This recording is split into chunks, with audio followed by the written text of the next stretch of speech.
Voilà, mais quelle journée riche, donc ça va être compliqué de synthétiser tout ça. Je vais peut-être commencer par deux petites choses transversales qui me marquent entre vos différentes présentations. En tout cas, la manière de présenter, déjà, on voit une constante, c'est le rapport à l'humour. Donc, c'est pas anodin. C'est que le jeu a de l'humour, c'est à la fois, alors Gilles Brougère dirait frivolité, mais j'aime pas trop ce terme, hein, c'est plutôt l'idée qu'il y a une certaine mise en réflexivité. Et en fait, c'est ça l'humour. C'est on accroche une légèreté à quelque chose qu'on prend très au sérieux. Et vous avez beaucoup d'humour dans votre présentation. Il y avait ça en commun. Autre chose, c'est que, ça a souvent été déconstruit, le jeu n'est pas que compétition. Mais en tout cas, il y a une belle et saine compétition entre les différentes promotions, qui est bien entretenue en plus par Julien. Donc on sentait un vibrant soutien entre promotions. Donc ça, c'est très bien. Sinon, je me suis un petit peu exercé à essayer d'extraire de chacune des interventions un peu des éléments saillants et qui me semblaient importants à soulever parce que vous-même, vous contribuez quelque part à ces réflexions-là. Et j'ai commencé directement par la conférence de Virginie et de Aurore, hein, qui était introductive et que je trouvais vraiment intéressant. Intéressant parce qu'elle commençait avec cette notion de jeu libre, hein, que moi j'entends beaucoup, et pourtant ça me semble personnellement, parfois tautologique de parler de jeu libre parce que, mais on le comprend, hein, c'est une nomenclature qui existe en psychologie entre le jeu libre, le jeu réglé, avec une vision un peu aussi parfois constructiviste entre le symbolisme, les jeux de construction, etc. Et en même temps, ça montre aussi, et c'est ce que vous dites après, et c'est notamment Aurore qui l'a introduit hein, en disant, ben voilà, on joue pas en travail, trop de jeux, tout le jeu, c'est qu'il y a cette réflexion sur la mise en jeu, le fait que le jeu est toujours un exercice à la fois de médiation, mais aussi de remédiation. C'est comment on remet en jeu. Et ça, c'est quelque chose qui est apparu dans plusieurs des présentations. Et ça, c'est important. C'est ce rapport, finalement, à comment mettre en jeu, comment, quelque part, déclencher cette activité-là avec un certain nombre d'éléments et dans certains contextes. Donc, je trouvais cette première présentation particulièrement intéressante parce qu'à la fois, il y a cette tension. Et là, c'est plutôt Virginie qui l'a soulevé, notamment en parlant de lâcher prise. C'est en fait, il faut à la fois mettre en jeu, mettre une certaine structure qui impose quelque part un système, des règles, mais qui en même temps doit permettre le lâcher prise, ce qui peut être une tension, un équilibre qui est difficile et qui est délicat. Mais voilà, ce sont... je vous avais dit, hein, je suis attentif aux mots en fait, hein, qu'on met derrière la pratique ludique, mais je trouve qu'elle est révélatrice aussi de la manière dont on aborde ça. Alors par rapport à Nirina et Eva, il y a beaucoup de choses aussi intéressantes qui ont été apportées. Et je vais commencer, il y a une expression que j'ai vraiment bien aimée, et je pense que c'est Nirina. Il ne faut pas que je les confonde, hein, je ne sais pas si elle est là. Oui, non, c'était Eva alors qui avait commencé. Non, mais... Ça c'est drôle, hein. Non, j'ai rien noté. Non, c'était Eva qui parlait de l'artisan. La notion d'artisan. Alors c'est intéressant quand on est pédagogue ou ludopédagogue d'utiliser la métaphore de l'artisan. Parce que vous avez souvent l'expression ingénieur pédagogue ou ingénieur. Je ne sais pas si vous êtes un peu familier de Michel de Certeau, qui est un des pères de la sociologie des usages. Et il mettait une certaine vertu au bricolage. Et l'artisan, c'est typiquement ça. C'est quelqu'un qui assume quelque part un certain côté fabriqué, bricolé. Qui n'est pas de l'ordre de l'ingénierie, on va dire de l'horlogerie précise, c'est qu'il faut accepter de tâtonner, de tester des choses, etc. Et ça, c'est vraiment intéressant dans l'expression d'artisan. Alors, ce que je trouve intéressant, et là maintenant, je viens vers toi, Nirina, tu as dit aussi des choses intéressantes, c'est que je trouvais et ça revient avec cette idée de remédiation, tu as utilisé l'expression de créer des espaces comme des tiers-lieux apprenants.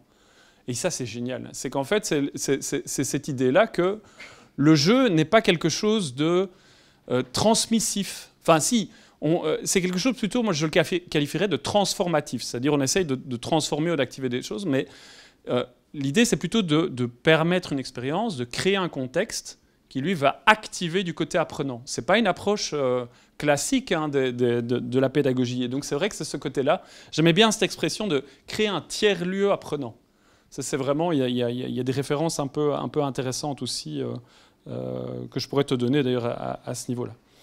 Alors, pour Claire, moi, j'ai bien aimé, mais c'était aussi des approches où il y a parfois des enjeux aussi. Il y a des points de départ aussi hein, qui créent parfois voilà, un rapport au jeu. Et ce que j'aimais bien chez toi, Claire, c'était le fait de dire, ben voilà, moi j'étais prof maths, physique, chimie avec des élèves en difficulté sur des matières qui sont jugé difficile. Et donc, pour là, l'idée, il y a une expression que tu as utilisée, qui est une expression évidemment qui revient chez tout le monde, c'est le fun. L'expression de fun, elle est intéressante. Sonia Fizek a beaucoup écrit là-dessus, c'est vraiment très intéressant, je vous invite à la découvrir. Mais donc, c'est vraiment cette idée qu'on doit essayer de créer une forme de rapport à l'autre, c'est un rapport identitaire qui doit se créer derrière cette ambiance. Et ce rapport identitaire, il passe parfois par une certaine mise en égalité. Alors c'est ce que j'ai essayé de vous montrer aussi ce matin, et c'est peut-être ce qui différencie le jeu, par exemple, du récit. Moi, j'ai déjà eu l'occasion de faire la comparaison dans un article. C'est que souvent, dans les théories en narratologie, le récit, on dit il y a un déséquilibre initial et on va amener un rééquilibre final, ce qui est un peu ce qui se passe souvent lorsqu'on a une approche narratologique. Le jeu a tendance, en tous les cas, à faire un peu l'inverse. C'est-à-dire que l'important, le point de départ, c'est créer une forme de équilibre initial et donc d'intercompréhension. Il y en a plusieurs d'entre vous qui ont d'ailleurs soulevé ça, c'est cette nécessité de créer finalement cette égalité. Là, on sent qu'il y a des différences. Donc on voit aussi toutes vos réflexions sur le jeu comme levier à l'inclusion et à la participation de gens qui ont des profils très différents et parfois même des difficultés. Et ça, c'est une vraie réflexion fondamentale, je pense, dans les perspectives ludopédagogiques. Alors, je pense que Marielle n'est plus là, où elle avait dû partir, mais j'en avais discuté avec elle parce que c'est intéressant aussi, lorsqu'on a une perspective alors plus technique ou plus informatique ou plus mathématique, on voit que chacun a un peu des perspectives sur le jeu. Là, on arrive sur des approches qui sont plus systémiques. C'est le jeu comme système aussi. Et donc, évidemment, ça implique des réflexions sur c'est quoi un dispositif et les mécaniques de feedback qu'on va pouvoir mettre en place, quelle est la place du score et quel est son rôle finalement dans le rapport au jeu. Donc ça, ce sont des perspectives qui sont intéressantes aussi, c'est-à-dire on sent que certains d'entre vous ont des perspectives plus narratives, d'autres plus éducatives, d'autres plus mathématiques, etc. Et ça fait partie un peu de... alors, il y a un autre théoricien... qui est Ralph Koster. Alors il y en a deux, parce qu'il y a Ralph Koster en France, mais qui lui est sociologue, et il y a Ralph Koster aux États-Unis, donc ils sont homonymes, qui lui est plutôt game designer, et qui lui a écrit un ouvrage qui s'appelle A Theory of Fun for Game Design, je parlais du fun, et où il venait sur plusieurs profils. Ben, c'est un peu voilà, le profil mathématique, c'est aussi un rapport au jeu qui est intéressant, parce qu'on est, en tout cas certains d'entre nous sont très sensibles à ces dimensions-là. Et Audrey, elle est venue avec une autre dimension. Moi, je trouve ça intéressant. Parfois, il y avait des mises en contraste dans les présentations, mais qui est quand même liée, c'est l'idée de résolution de problèmes. Mais avec une autre perspective, et cette perspective qui est aussi la perspective intergénérationnelle. Ça, j'ai trouvé ça super intéressant. C'est vrai que le jeu a cette capacité intergénérationnelle, et quand on étudie voilà, l'accompagnement à la parentalité, l'intergénérationnalité du jeu, peut-être pas dans ses modalités, ça, forcément les modalités, il faut parfois les apprendre ou s'ajuster entre générations. Par contre, savoir jouer, c'est quelque chose qui traverse les générations. Et du coup, ça devient un outil particulièrement intéressant pour ça. Alors, pour Bouchra, j'ai retenu évidemment aussi l'idée... Alors, elle va revenir sur une idée qui me vient et que je trouve fondamentale dans ce que je perçois chez beaucoup d'entre vous, et peut-être même la plupart, si pas toutes et tous, c'est une perspective qui est en train de glisser de ce qu'est la ludopédagogie. C'est-à-dire que la ludopédagogie, on pourrait faire croire, voilà, le ludique doit servir à amener du pédagogique, ce qui a été une vision un peu traditionnelle, on va dire. Et je sens chez plusieurs d'entre vous un espèce de renversement en disant le pédagogique des matières, par exemple, qui peuvent être complexes, comme les mathématiques, ou comme le français, ou comme d'autres, doivent servir à amener du ludique. Donc on n'utilise plus le pédagogique comme étant une fin en soi, la fin du ludique, mais comme un moyen pour aller vers du ludique. C'est quand même un renversement de perspective vers des visions un peu traditionnelles de ça. Bon, après, Bouchra m'a aussi appris que l'écriture moutarde sur fond turquoise, c'est pas top en termes de... Mais ça, c'est un autre point. Alors...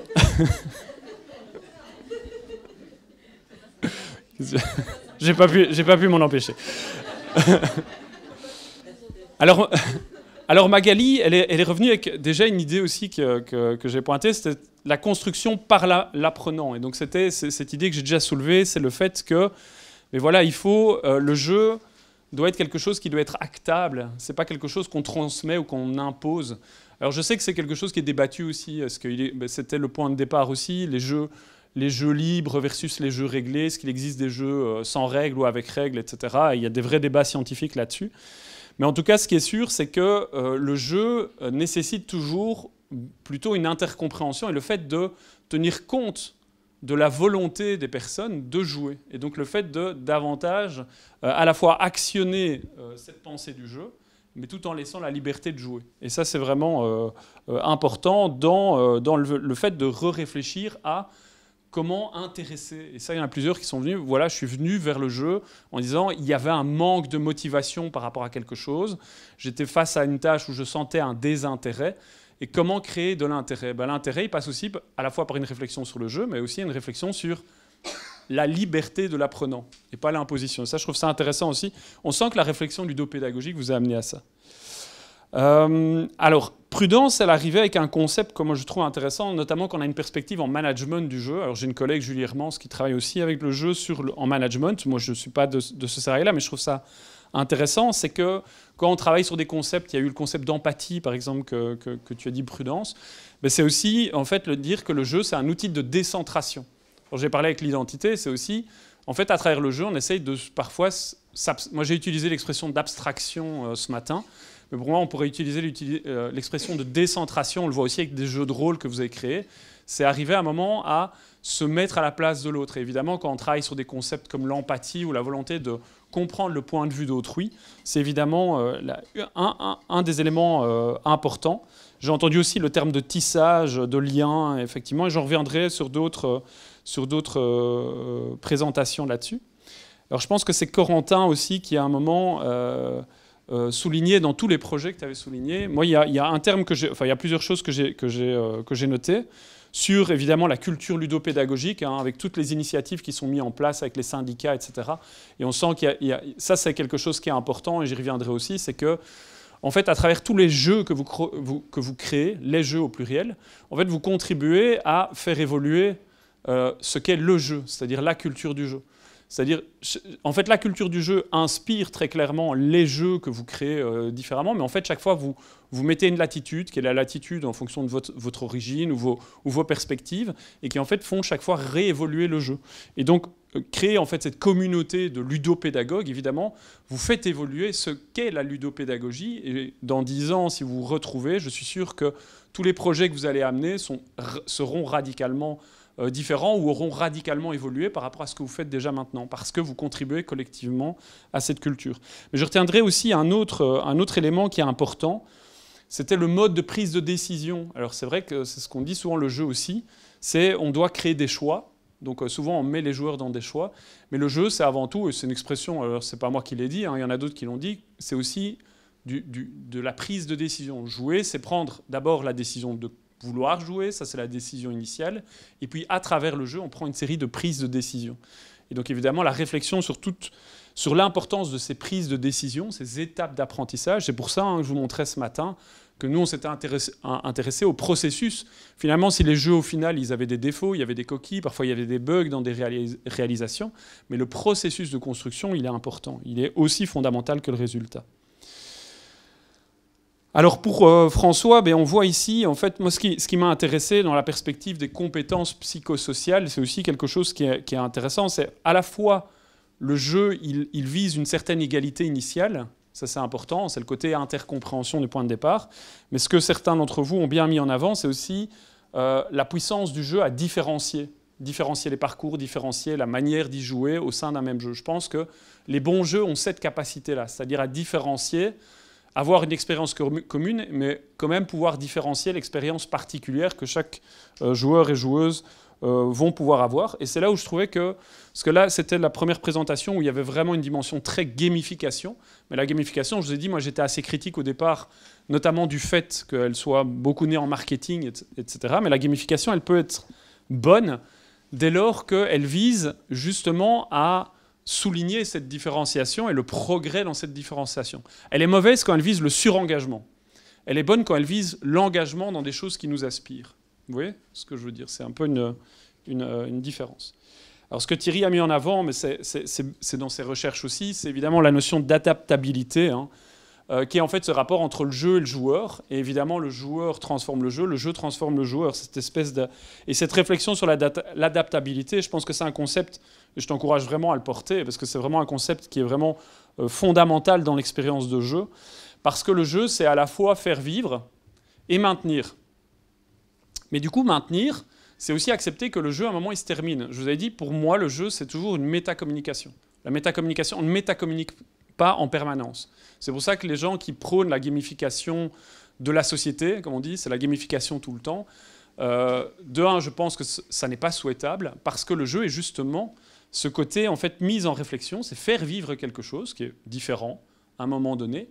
C'est le maintenir à un moment et voir les conditions qui permettent de le maintenir quand il faut le maintenir, mais c'est aussi accepter à un moment donné, et l'adaptation du jeu, elle va jusqu'au moment où le jeu s'arrête, et accepter que le jeu s'arrête. Mais cette notion-là, elle est vraiment importante, parce qu'elle renvoie au côté modulable, modularité aussi que tu as renvoyé du jeu. Et donc c'est intéressant, notamment dans toutes tes expériences de ludopédagogie en distanciel. Je pense que ça amène des réflexions sur comment faire du distanciel modulable, adaptable, etc. Alors, Marc-Henri, alors en plus j'ai des collègues qui travaillent sur la cybersécurité en UX design, donc à mon avis il serait intéressant d'interagir avec toi.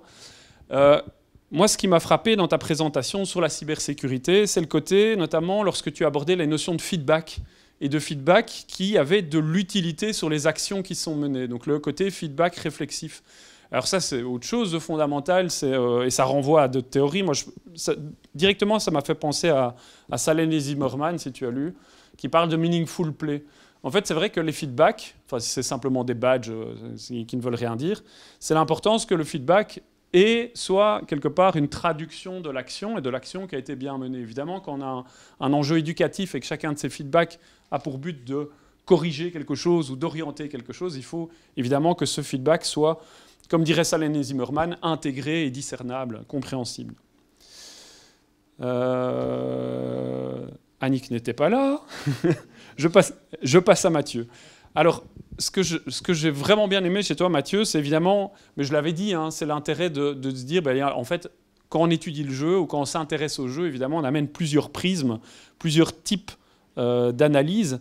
Toi aussi, finalement, tu en viens, et notamment avec ton jeu sur les additions, l'addition du chef, sur le fait que finalement, on va utiliser les savoirs, on va dire, mathématiques, etc., comme moyen pour arriver à une fin ludique qui est construire un burger ou faire... Donc ça, je pense que tu participes aussi à cette perspective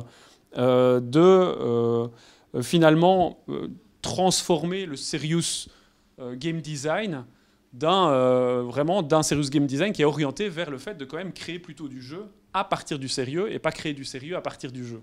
Et ça, je trouve ça vraiment, vraiment intéressant. Alors, Sybille de la promo, j'ai bien retenu la promo Fast and Furious. C'est la seule chose que j'ai... Non, non, voilà.